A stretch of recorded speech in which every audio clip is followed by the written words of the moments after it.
इस वक्त की बड़ी खबर हम आपको बता रहे हैं, बेहद दुखद खबर है। अभिनेता सुशांत सिंह राजपूत ने खुदकुशी कर दी है। बांद्रा में अपने घर में फांसी लगाकर जान दे दी है।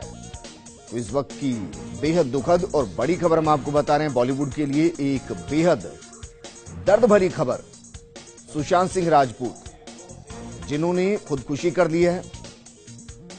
कई महत्वपूर्ण फिल्में इन्होंने की, केदारनाथ, बद्रीनाथ, MS धोनी, जो महेंद्र सिंह धोनी पर आधारित फिल्म थी, उसमें प्रमुख भूमिका निभाई थी और उन्होंने खुदकुशी कर ली है। बांद्रा में अपने घर में फांसी लगाकर जान दे दी है।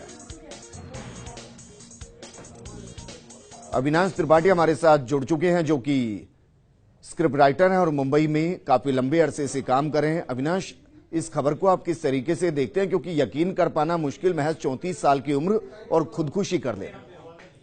जी, बेहद आश्चर्य हो रहा है और मुझे बहुत दुख भी हो रहा है, क्योंकि मेरी भी कुछ बातचीत चल रही थी और मैं बेहद सदमे में हूं कि एक ऐसा कलाकार जिसके अंदर न सिर्फ बहुत शानदार प्रतिभा थी अभिनय की, बल्कि वो एक शानदार डांसर भी था और एक कंप्लीट एक्टर की तरीके से पिछले कुछ दिनों के अंदर उन्होंने अपना विकास किया था और टीवी से यात्रा शुरू कर और बहुत तेजी से वो फिल्मों की तरफ बढ़े थे और फिल्मों में भी बड़ी सक्सेस मिली थी। एक ऐसे व्यक्ति को जिसका कोई सिनेमा बैकग्राउंड नहीं था, जिसके परिवार में कोई सिनेमा से जुड़ा नहीं था, एक ऐसा शख्स जो खुद से अकेले मेहनत कर और सीढ़ी दर सीढ़ी चढ़कर सफलता के उस पिनाकल, उस चरम बिंदु तक पहुंचा था और जिसके अंदर बहुत संभावनाएं थी।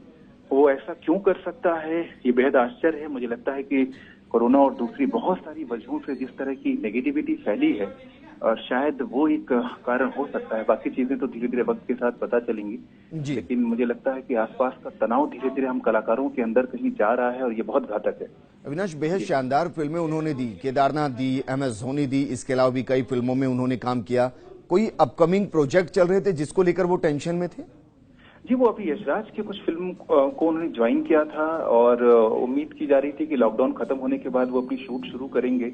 और चूंकि दो फिल्में जो आपने नाम लिया, केदारनाथ और धोनी, दोनों ही बड़ी फिल्में थी और दोनों के ही सक्सेस के बाद बहुत सारे प्रोड्यूसर, डायरेक्टर उनके साथ काम करना चाहते थे।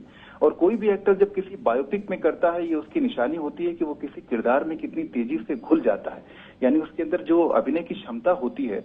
और किसी जीते देखे हुए व्यक्ति को जब कोई आदमी उसका बायोपिक करता है तो वो उसकी कमाल की अभिनय प्रतिभा ही होती है, तभी वो उसको आत्मसात कर पाता है।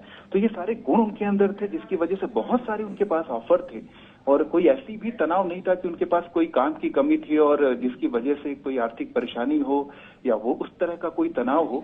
तो ये कहना बड़ा मुश्किल है कि जो उन्होंने किया उसका कारण क्या था, कोई व्यक्तिगत कारण था या जो नकारात्मक माहौल है वो कारण था। लेकिन जो कुछ भी हुआ ये बहुत दुखद है और पिछले कुछ दिनों में जिस तरीके से कुछ बड़े अभिनेताओं की मृत्यु हुई और उसके बाद ये घटना, ये मुझे लगता है सिनेमा जगत के लिए सबसे बुरा साल साबित हो रहा है। कोई आपका यादगार लम्हा जो सुशांत सिंह राजपूत के साथ का हो? के साथ मैं खुद एक अपनी फिल्म करना चाह रहा था जिसकी स्क्रिप्ट मैंने लिखी थी और उसका एक रफ नरेशन भी उनको दिया गया था और उनको टेंटेटिवली वो चीज पसंद भी आई थी, लेकिन बहुत सारी उनकी व्यस्तता की वजह से उस पर कोई लॉक नहीं हो पाया था कि ये फिल्म वो करेंगे तो कब करेंगे। लेकिन एक बहुत प्रतिभाशाली एक्टर, मैं बार बार ये कह रहा हूँ, जिसने रंगमंच से भी शुरुआत की अपनी, नादिरा बब्बर के ग्रुप के साथ काफी सालों तक वो जुड़े रहे और उसके बाद बहुत सारी सीरियल करने के बाद और सिनेमा में पहुंचे बिना किसी बड़े गॉडफादर के, ये जो सफर उनका रहा वो इतना कमाल का सफर था। और उसके बाद इस तरह का अंत देखना किसी ऐसे साथी कलाकार को जिसको आप जानते हो, ये बेहद दुखद है, बेहद तकलीफदायक है। बिल्कुल अविनाश, शुक्रिया हमारे साथ जुड़ने के लिए। यकीनन ये पूरे फिल्मी जगत के लिए बेहद दुखद खबर, क्योंकि जिस तरीके से सुशांत सिंह राजपूत लगातार फिल्मी जगत में अपना नाम कमा रहे थे और जिस तरीके से अविनाश ने कहा भी कि उनका कोई गॉडफादर नहीं था, बिना गॉडफादर के जिस तरीके से उन्होंने उपलब्धियां हासिल की और एक के बाद एक शानदार फिल्में दी। MS धोनी में जिस तरीके से उन्होंने किरदार को न सिर्फ निभाया बल्कि उस किरदार को जिस तरीके से उन्होंने जिया, ऐसा लगा नहीं कि